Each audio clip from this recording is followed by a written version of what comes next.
Sahroga qarang. U bo'm-bo'sh, huvillab yotibdi. Bu yerlarda yashashni xayolingizga keltirsangiz, etingiz jo'njikadi. Qush uchsa qanoti, odam yursa oyog'i kuyadigan qizilqumga ulanib ketgan bu hududda inson yashashi tugul daraxtning ko'karishiga ham ishonib bo'lmas edi. Jizzax viloyatining Do'stlik tumani 20-asrning 70-yilida mana shu cho'lda barpo etildi. Do'stlik tumanining yangilanayotgan qiyofasi so'nggi 9 yil mobaynida go'yo bu yerda bir mo'jiza sodir bo'lgan va mana shu tuman go'zal bir qiyofa kasb etgan. Aslida sahro bag'ridagi bu mo'jizaning ijodkorlari mana shu yerlik xalq, mana shu zaminning fidoyi insonlari. Ular bu yerdagi islohotlarni ezgu g'oyalar, yaxshi maqsadlar va albatta yangi g'oyalar bilan amalga oshirmoqdalar. Do'stlik tumani. Bu yerda katta iqtisodiyot, zamonaviy infratuzilma barpo etish, bugungi talablar asosida obod qilishga qaratilgan islohotlar so'nggi 5 yil ichida yanada jadal kechayapti.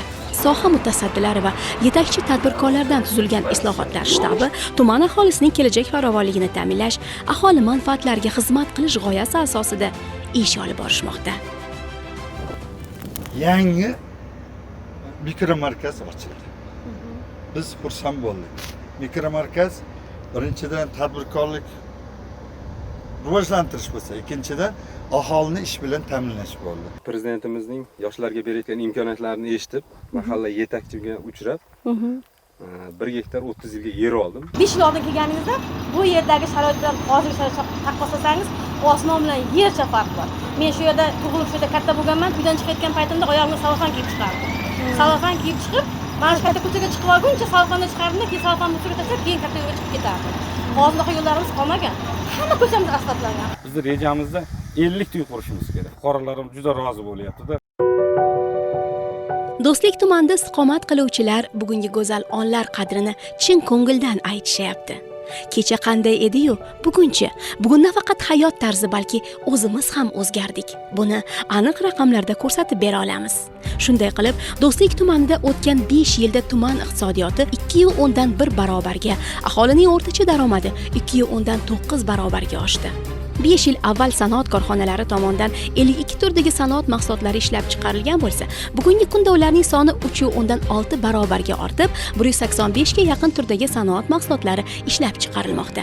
2020-yilda sanoat korxonalari soni 98 dan tashkil etgan bo'lsa, bugungi kunga kelib 1.9 barobarga oshib, 188 taga yetdi. Tumanda 2020-yilda 127 ta xizmat ko'rsatish korxonalari ro'yxatdan o'tgan. Bugungi kunda ularning soni 4.7 barobarga oshdi, 594 taga yetdi. Korxonalarning xizmat ko'rsatish hajmi 2020-yilda 164.6 milliard so'mni tashkil qilgan bo'lsa, 2024-yil yakuni bilan xizmat ko'rsatish hajmi 2.1 barobar ortib, 352.9 milliard so'mga yetdi. 2020-yil boshida kichik biznes va tadbirkorlik subyektlar soni 709 tani tashkil etgan bo'lsa, bugungi kunga kelib ularning soni 3585 taga yetdi.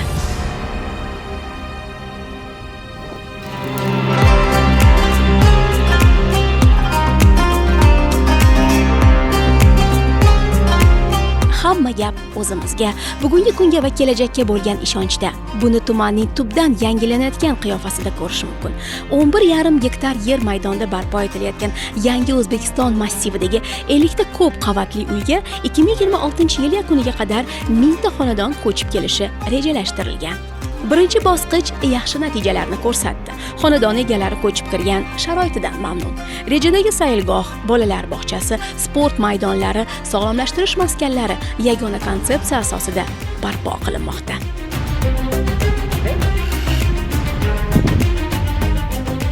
Do'stlik tumanida Chinobod mahallasida 150 bitta barak tipidagi uylar bor edi. 60-70-yil qurilgan uylar. Juda ahvoli og'ir. Muhtaram yurtboshimiz 30 sonli qarorida Do'stlik tumanida yangi O'zbekiston massiv tashkil qilish rejalashtirildi. Bizning rejamizda 50 uy qurishimiz kerak.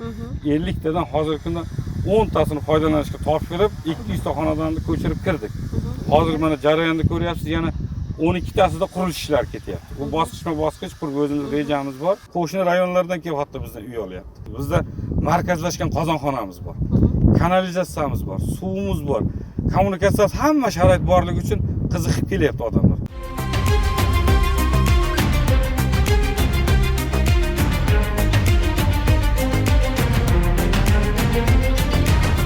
baraklar borda, eski baraklar. Şöyle ko'chib keldim sharoitda yaxshi hamma narsa bor. Tushga kirmagan narsa bo'ldi endi. Bosh to'lovni qilib berdi, hozir qolganini o'zim to'layapman. Asta-asta qiynalmayapsiz. Yo'q. Yaxshi narxi, O'g'lim ma'qul. bor, xo'jayinim bor, Xudoga shukr. Odamlarga- prezidentimizga mingdan ming rahmat. Men bir qizim bordi, xo'jayin yo'q, unga ham uy berdi. Boshqa rayonlarda bunchalik emas, bizni rayonda ko'ryapsizmi? Yo'llar qilyapti, fontanlar, hamma narsa bor. Tumanda dastur doirasida amalga oshirilayotgan ishlar juda ko'p. Ular orasida yiriklardan yana biri 15 ming nafar yoshni qamrab oladigan yoshlar shaharchasidir. Mazkur obyekt zamonga mos ravishda barpo etilayotir. Demak, bizda asosiy ko'pligi bizda puldan bo'ladi.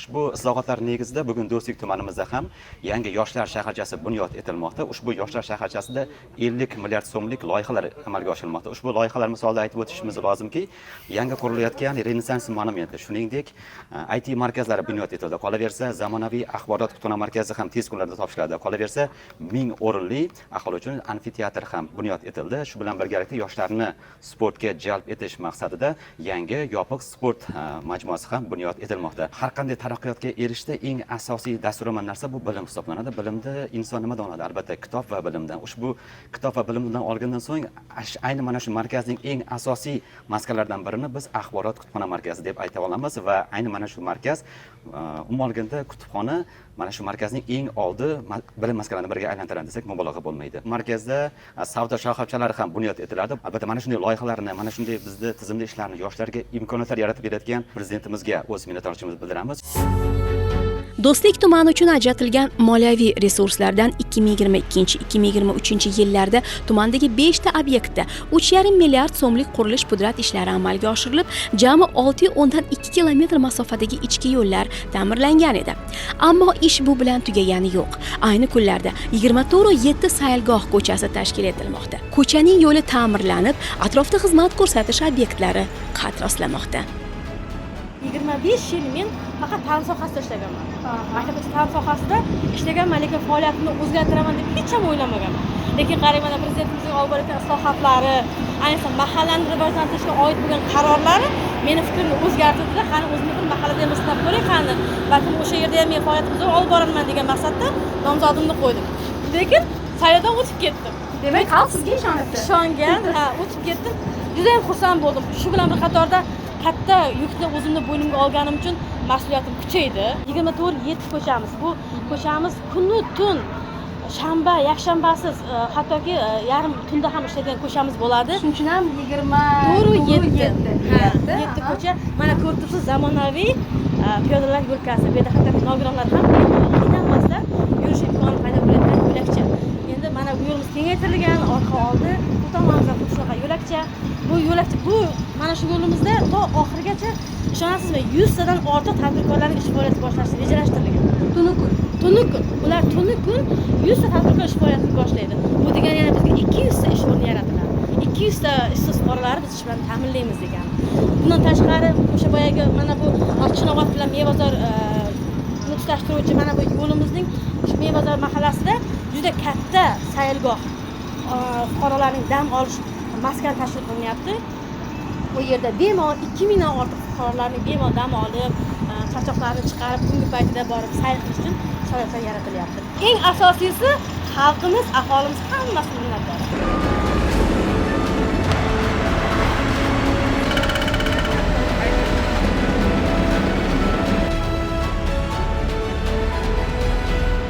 Buni zamirida nima yapti?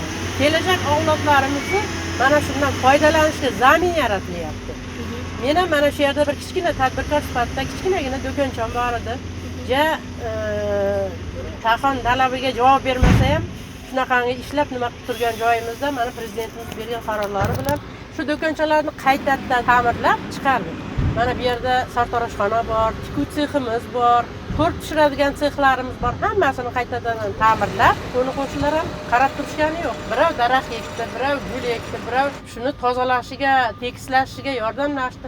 Hammamiz bir yoqadan bosh chiqarib, mana shu ko'chani obod ham chiroyli bo'lishiga, xalqimiz tinch, farovon yashashiga o'zimiz hissamizni qo'shib kelyapmiz qo'limizdan kelgancha. Tumanning bir nechta mahallalardan mavjlanib oqib o'tuvchi R12 kanali atrofida sayr qilib yurgan bolalar nuroniylarni ko'rib ko'nglingiz ko'tariladi. Ammo yaqin o'tmishda bu yerdagi manzara boshqacha bo'lgan edi.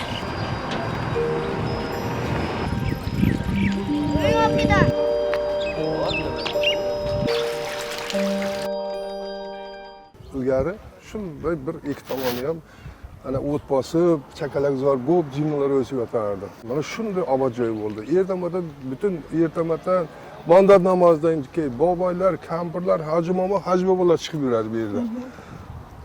Yoshlar yuguradi. Abid bilan kanalga cho'miladi. Mana dam oladigan joy bo'ldi. Qarang, qanday bu yaxshi narsa. Xalqimiz kundan kunga obod, yurtimiz obod bo'lyapti. Mana qarang, mana do'konlar qurilyapti. Atrofida. Mana darazorni qarang. Hali ish tepada ana davom etib kelyapti, qarang. Hali bor yana. Hali bosib kelyapti. Bu o'zi 2,5 kilometr. Butun obodchilik zo'r, rahmat. Tumanimizda juda katta yangiliklar bo'lyapti. Butun ko'chalarimiz obod, asfalt. Xalqimiz xursand. Duo qiladi. Qisqa vaqt mobaynida Do'stlik tumanida yangi imkoniyatlar ochilishini kim o'ylabdi deysiz? Tumandagi taraqqiyot, innovatsiya, farovonlik yangi O'zbekistonning yana bir timsoliga aylandi. Buning zamirida esa murakkab loyihalarni amalga oshirishda tog'ni talqon qilishga qodir bo'lgan mehnatkash xalq bor.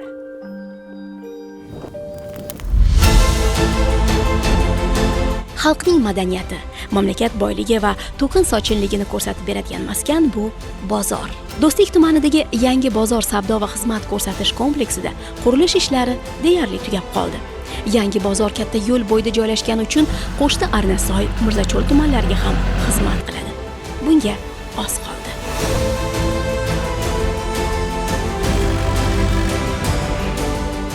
Savdo kompleksi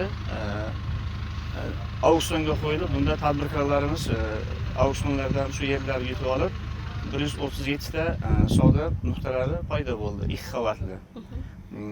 Aytaylik, bu yerda juda ham sharoitlar katta. 3-4 ta avtoturargohlar, keng maydonlar. Eski bozorimiz esa bunday qulaylik yo'q edi, tor. Aytaylik, turargohlar juda ham tig'iz. Mana ko'rib turganingizdek, maydon juda keng, 5 gektar yerdan iborat umumiy maydon, 3-4 ta avtoturargohlar bor. Qolaversa 300 kishilik yangi savdo rastasi katta oyvon tagida. Shu bilan birga sharoitlardan ichimlik suv bilan ta'minlangan, oqova suv tarmog'i ulangan. Eng muhimi 5 ta darvozasi bor. O'zimiz ham shu yerdan 3 ta savdo nuqtalarini auksion orqali yutib oldik. Hamma tadbirkorlar auksiondan yer yutmaganlar o'zini hisobiga o'z mablag'idan chiroyli proyekt loyiha asosida o'zlari qurishyapti. Tuman markazidan chiqadigan chiqindi suvlarni tozalash inshooti 1 yil avval ishga tushirilgan edi. Sutkasiga 2000 kub metr suvni qayta ishlaydigan, bugungi kun talabiga moslashtirilgan bu inshoot qurildi-yu, aholining og'iri yengil bo'ldi. Chunki bir necha yil avval chiqindi suvlari yaqin hududga oqizib yuborilar. Buning oqibatida qo'lansa hid tarqalib, turli zararli pashsha va chivinlar odamlarga aziyat yetkazardi. Bugun inshootning havo tozalash jihozlari, uzatish nasoslari, avtomatik qismlar barchasi soz va mutaxassislar nazoratida. Jizzax viloyatining Do'stlik tumani innovatsion tuman. Uning iqtisodiyotida yangi qadamlar qo'yilyapti. Bu hayotga bo'lgan munosabat, qonimizda oqayotgan buyuk ajdodlarimizning azmu shijoati, yaratuvchanligi, qolaversa yurtimizda tadbirkorlarga yaratilgan sharoitdan desak, aslo mubolag'a bo'lmaydi. Tumandagi mikrosanoat va xizmat ko'rsatish markazi tashkil topganiga 2 yildan oshdi. Jami 101 ta loyiha ishga tushirildi. Buning zamirida 1038 ta ish o'rni yaratildi. Loyihaning umumiy qiymati 77,5 milliard so'm. Shundan kiritilgan investitsiya hajmi 55,5 milliard so'm. Yillik ishlab chiqarish hajmi 48 milliard so'm. Mikromarkaz birinchidan tadbirkorlik rivojlantirish bo'lsa, ikkinchidan aholini ish bilan ta'minlash bo'ldi. Bu yerda nimalar ochildi? Tikuv sexi, qurilish materiallari ishlab chiqariladigan shlakablok, mana plastik materiallar ishlab chiqarilyapti. Ham suv sexlari ochilib, aholini suv bilan ta'minlash yo'lga qo'yildi. Ular tadbirkorlar uchun bir keng maydon bo'ldi bu. Juda keng maydon bo'ldi, ham aholimiz uchun bo'sh ish o'rinlari yaratildi. Mana shu hudud yashovchi fuqaro sifatida bitta narsani aytayim, ochiq haqiqatda. Mana bu yer oldin Misr edi. Ya'ni chiqindixona edi. Biz ketib qolish xavfimiz ham bor edi bu yerda yashamay. Yashaydigan har bir aholi xonadonlarda atrofiga daraxt ekila boshladi. Mana shu mikromarkazning ham hududiga daraxtlar har xil ko'kalamlashtirish ishlari olib bordi. Xullas go'zal holga keldi. Go'zal holga keldi. Endi ko'chib ketmaysizmi? Umuman aslo u niyatim ham yo'q ko'chib ketish. Toshdan bo'ladi. Chekka devorlar.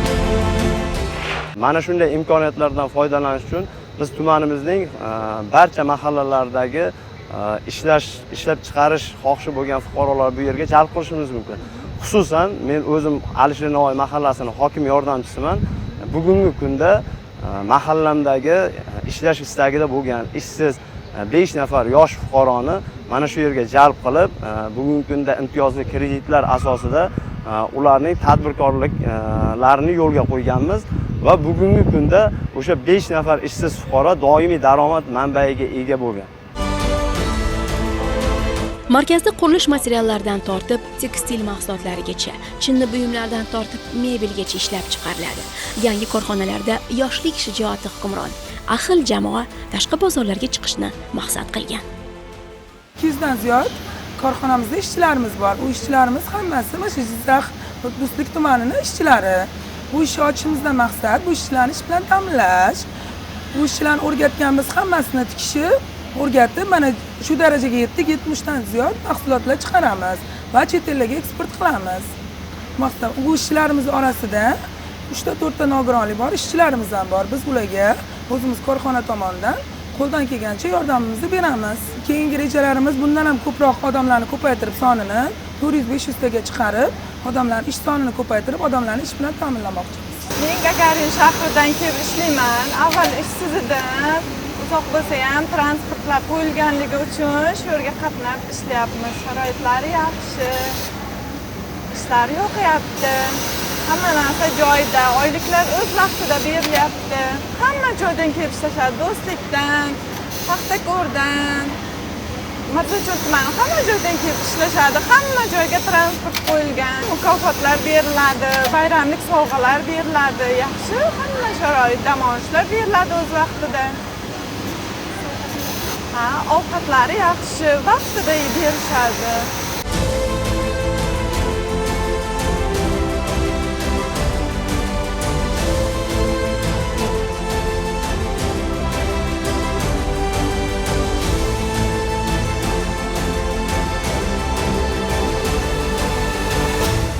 Bu yerda biz nogironligi bo'lgan 18 yoshgacha bo'lgan bolalarni kunduzgi parvarish xizmatini yo'lga qo'ymoqchimiz.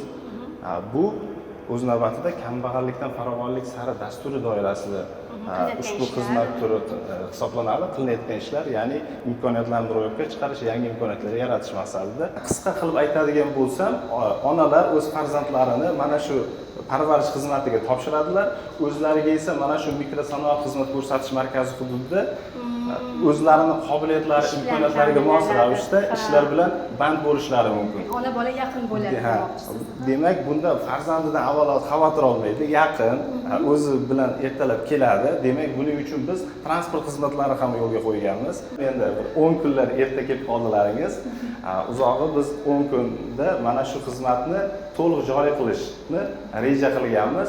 Mana bu binoning loyihasi. Demak, xuddi mana shu loyihadagi shart-sharoitlar bu yerda mujassam bo'ladi. Mujassam bo'ladi. Demak, bu yerda nafaqat ularga qarab turish xizmati, balki ularni reabilitatsiya, sog'lomlashtirish dasturlari ham o'z ichiga oladi. Jizzax viloyatining Do'stlik tumani paxta, g'alla va qishloq xo'jaligi mahsulotlarini yetishtirishda respublikada yetakchilardan hisoblanadi. Tuman 45 ming gektar yer maydoniga ega. Uning 35 ming gektari qishloq xo'jaligi mahsulotlarini yetishtirishga, 10 ming gektari esa aholiga berilgan. Qishloq xo'jaligi mahsulotlari ishlab chiqarish hajmi 2020-yilda 1297,0 milliard so'mni, 2024-yilda 2161,4 milliard so'mni tashkil qilib, 1,7 barobarga oshgan. 2025-yil birinchi chorak yakuniga ko'ra, qishloq xo'jaligi mahsulotlari hajmi 299,6 milliard so'mni tashkil etib, o'tgan yilga nisbatan o'sish sur'ati 110,2% dan oshdi. 34 gektar yer bilan boshlagandik.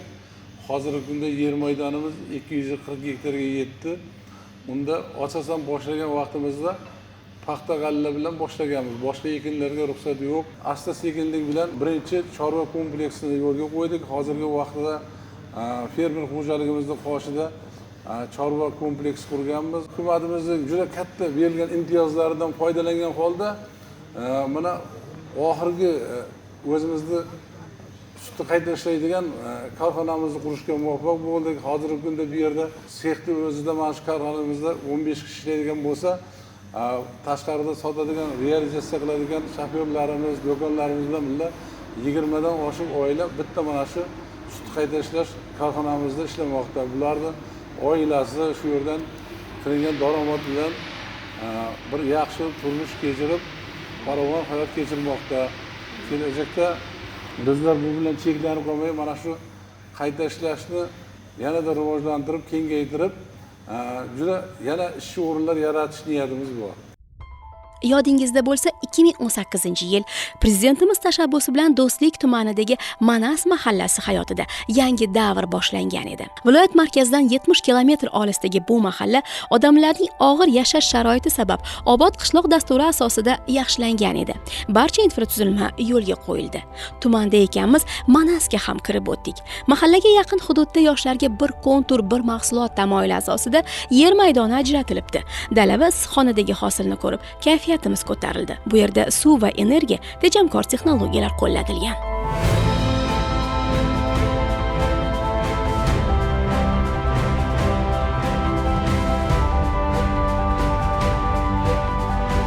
Prezidentimizning yoshlarga berayotgan imkoniyatlarini eshitib, mahalla yetakchiga uchrab, 20 ta bola 1 gektardan 30 ga yer olib, brokoli karamni ekdik. Parnigimizga har bitta 20 ta yoshda 5 o'tgan issiqxona bor.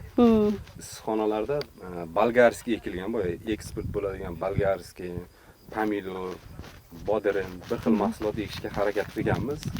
Hozir mana 20 gektar poliyamizda qovun ekilgan, bir tekis. O'zimizning mahallamizdagi fermerlar, yoshlar qiziqib, o'sha brokoli karamni ko'chatini yetishtirib bering, sizga ozgina o'rgating degan nimalar ham bo'ldi. O'shani hozir tayyorlab, o'zimiz o'sha targ'ibot qilyapmiz, bunday aytganda. Bolgarskiy karamimizni 12 ming, 10 mingdan sotyapmiz o'zi ichki bozorlarga. Eksport ham qilasizlar. Eksport ham bo'ldi. Ancha-muncha pul bo'lyapti. Oilaviy byudjetga juda ham zo'r foyda keltiryapti. Shunday imkoniyatlar yaratib berayotganidan biz yoshlar hurmatli prezidentimizdan juda ham xursandmiz. Tumanda yurar ekanmiz, rang-barang manzaralarni ko'rdik. Aytaylik, mana bu korxonada tuman sanoatini rivojlantirishda turkiyalik sarmoyadorlar bilan hamkorlik yo'lga qo'yilgan. Dastlab $25,000 kiritilgan investitsiya yaxshigina samara berdi. Kiyim-kechak uchun aksessuar ishlab chiqarish korxonasida 200 dan ortiq tuman yoshlari ishlaydi. Biz yaklaşık Investitsiya kiritib o'zbek tadbirkorlari bilan ushbu korxonani tashkil etdik. Tuman yoshlari shijoatli va mehnatkash. Biz barchasini birgalikda amalga oshirdik hamda ajoyib natijalarga erishdik. Zero O'zbekistonda biznes yuritish juda qulay va istiqbollidir. Eng asosiysi, biz bir-birimizni yaxshi tushunamiz. Ishonchim komilki, kelgusida qo'shma loyihalarimiz bundanda ko'p bo'ladi va biz buning harakatidamiz. Jizzax viloyati Do'stlik tumanida jami 12 ta mahalla mavjud. Saratepa mahallasi sharoiti og'ir hududlardan biri bo'lib, buning sababi asosan oqava suvning yo'qligidan edi. Ya'ni mahalla tomorqalariga necha yillardan buyon suv kelmagan edi. Tashabbuskor mutasaddilar buning ham uddasidan chiqishdi. Saratepa mahallasiga 2 kilometrlik suv va to'klar o'rnatildi. Odamlarning tomorqalariga ob-hayot kirib keldi. Xalqning ahilligi, ko'rsatgan jonbozligi tufayli ularning tomorqalari yashillikka kirdi. Bu mahallada men qariyb 45 yildan beri yashayman. Shu 45 yil davomida oqar suv masalasi juda og'ir edi. Qariyb 8 kilometr masofaga suv latoklari o'rnatildi.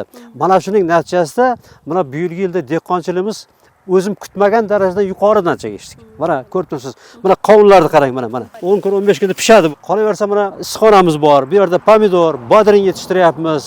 O'zimizga kerakligini olamiz, qolganini nima qilamiz? Chiqarib sotamiz. Bu daromad.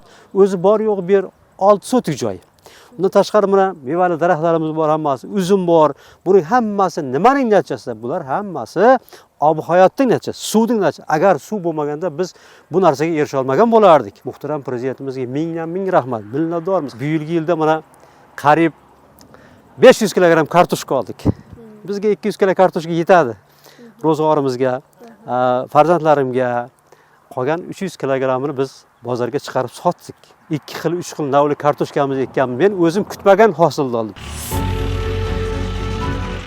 Kambag'allikni qisqartirish.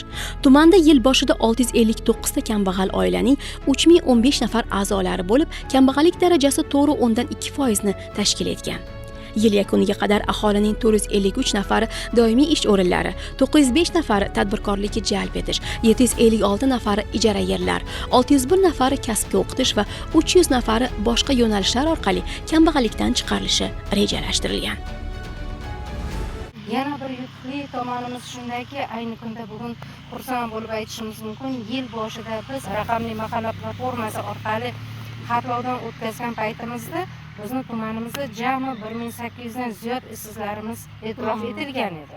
Mana bugungi kunda mana shu 1800 nafar ishsizlarimiz ham aynan tumanimizda tashkil qilingan ajoyib 20 dan ortiq tadbirkorlikni o'z ichiga mujassam etgan o'sha mikro markazlarimiz orqali hokim yordamchilarimiz hamda yoshlar yetakchilarimiz yaratgan loyihalari asosida ularning bandligi ta'minlanib, ular ham bugungi kunda o'z yashash muhitlaridan rozi kayfiyatda hayotlarini davom ettirmoqda. Bir narsani aytib o'tishim kerak, Saritepa mahallasi og'ir hudud deb belgilangan paytda ayniqsa bizni endi bilasiz, oilaviy yumushlar bilan shug'ullanadigan asosan xotin-qizlarimiz bo'lganligi sababli ko'proq xotin-qizlarimizni muhiti og'irroq edi.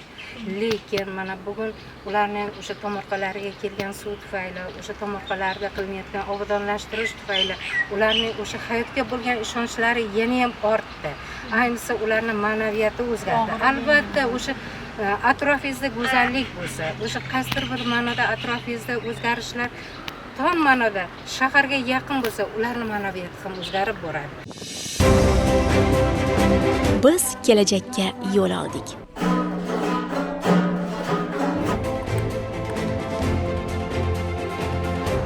Bu avlod ayni kelajak. Ularning bugungi shaxdam qadamlari, ilm, san'at, sport yo'nalishidagi intilishlari kun kelib namoyon bo'ladi. Mo'jaz tumanda 20 ta umumta'lim va bitta ixtisoslashtirilgan maktab mavjud. Ular yoz oyida ham o'quvchilar bilan gavjum. Bugun maktab partasida o'tirgan bolajonlar bir necha yillar o'tib, ertangi kunimiz, ya'ni O'zbekistonning kelajagi hisoblanishadi. Biz o'qigan davrlarimizda yozgi ta'til kunlarida uyda ota-onamizning bag'rida uy ishlari bilan mashg'ul bo'lganmiz. Lekin bugun ta'til bo'lishiga qaramasdan maktabimiz bolajonlar bilan gavjum. Bu muhtaram yurtboshimizning belgilab bergan dolzarb 90 kunlik doirasidagi tadbirlarni amalga oshirishi bilan davom etmoqda. Ularning vaqtini, bo'sh vaqtlarini mazmunli tashkil etish uchun san'at, ijodiyotga qaratilgan, fanga qaratilgan turli xil to'garaklar, kitobxonlik kechalari, tadbirlar tashkil etmoqchimiz. Qolaversa, bu xonaga sizni bekorga taklif qilmadim. Bu yerda o'quvchilarimiz o'z qo'llari bilan yetishtirgan xona gullarini ko'rib turibsiz. Bunga juda ham bolalarimiz qiziqishadi. 9 oy davomida maktabda ta'lim bergan bo'lsak, endigi 90 kunlikdagi faoliyatini bevosita o'yin faoliyati bilan tashkil etganligimiz uchun ham bolalar jon-jahdlari bilan o'zlari xohlashib, juda ham yuqori kayfiyatda o'sha tashkil etgan tadbirlarimizda ishtirok etishmoqda. Qachonlardir qush uchsa qanoti, odam yursa oyog'i kuyadigan Do'stlik tumani Mirzacho'lning qaynoq qalbi edi. Maktab atrofidagi bu gulzorlar, o'quvchilarga xos tomorqachalar o'sib kelayotgan avlodni bunyodkorlik, go'zallikka oshno qilishga shubha yo'q. Bu bilan maktab fondiga daromad kelish barobarida bolajonlarning yerga, tabiat go'zalligiga bo'lgan ishtiyoqi oshadi.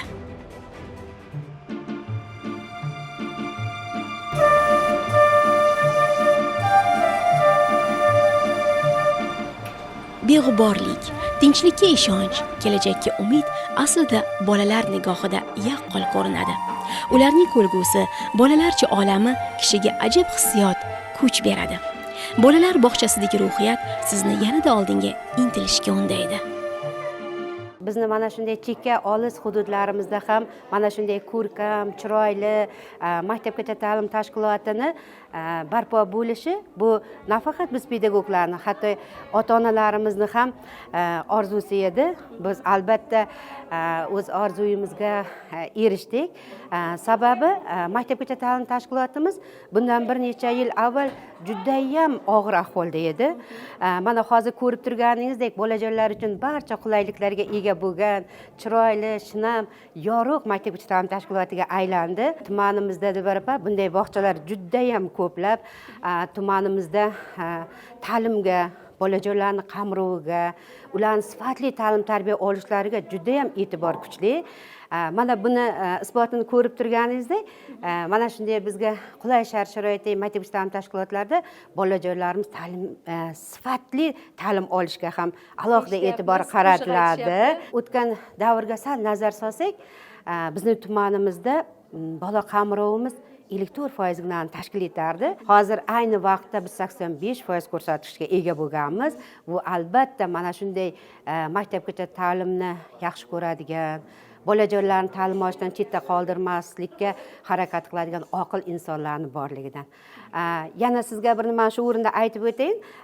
Bizning Do'stlik tumanimizda Yangi O'zbekiston massivimiz qurilib, ushbu Yangi O'zbekiston massivimizda ham 120 o'rinli zamonaviy maktabgacha ta'lim tashkilotini qurilishlar jadallik bilan olib borilmoqda. Bu hammasi bizning muhtaram prezidentimizning maktabgacha ta'lim sohasiga berayotgan alohida e'tiborlaridir. Buning uchun muhtaram yurtboshimizdan juda ham minnatdorman. Nafaqat o'zim nomidan, butun pedagoglar nomidan u kishiga o'z minnatdorchiligimni bildiraman. 2 kunimiz do'stlikda o'tdi. Tumanning bugungi hayotiga nigoh tashladik. Rang-barang manzaralarni ko'rdik. Olgan taassurotlarimiz bilan bo'lishdik.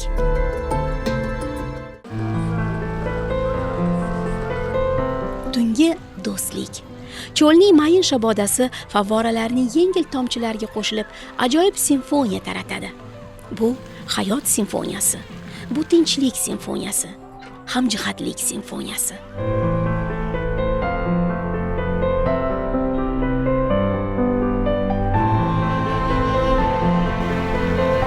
Bir necha millat vakillari istiqomat qiladigan ushbu tumanning tungi jozibasi yanada maroqli va yanada yoqimli. O'zim tojik millatidanman. Ota-onam aytish bo'yicha bu yerga 40 yil oldin ko'chib kelganmiz. Bu yerda faqat tojik millatlar emas, boshqa millatlar, qozoq, tojik, o'zbek, qirg'iz, rus millatlar bilan birga hamjihatlikda yashab kelyapmiz. Biz shu tumanimizda farovon kelajak uchun bilim olib, izlanib, yaxshi kadr bo'lib, shu tumanimizda yetuk bir oldi tumanlardan qilish uchun harakatdamiz. Men qirg'iz millatiga mansubman. Do'stlik tumanida tug'ilib katta bo'lganman va men o'z tumanimni juda ham yaxshi ko'raman. Bizda har xil qirg'iz millatiga mansub, qozoq millatiga mansub har xil maktablar, madaniyat markazlari bor va bu yerda biz qatnaymiz. Masalan, men o'zim ham madaniyat markaziga, ansamblga 3 yildan beri qatnayman. Biz O'zbekiston yoshlari juda ham baxtlimiz. Men asli Samarqand viloyatidaman. 50 yilga yaqin bo'ldi. Men shu Do'stlik tumaniga ko'chib kelib, farzandlarim bilan shu yerda istiqomat qilayotganimga hozirgi kungacha. Avval men ko'chib kelgan o'sha Do'stlik tumaniga kelgan paytda bu yerlar juda ham cho'l, issiqqa chidab bo'lmasdi.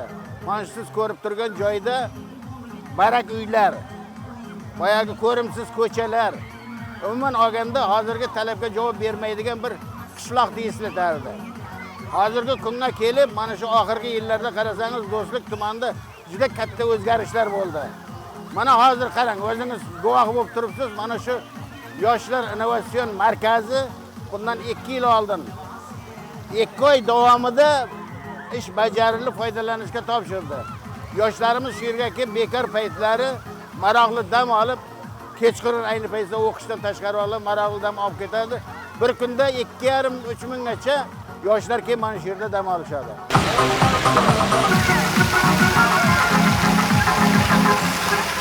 Bu Bu zaminning qalbozgacha quyoshi kabi qaynoq, odamlari kabi saxovatli. Do'stlik tumanining iqtisodiy, ma'naviy, ma'rifiy hayotida shunday bir o'zgarishlar ro'y beryaptiki, o'tayotgan har bir daqiqa shiddati yangi O'zbekiston istiqbolidan darak.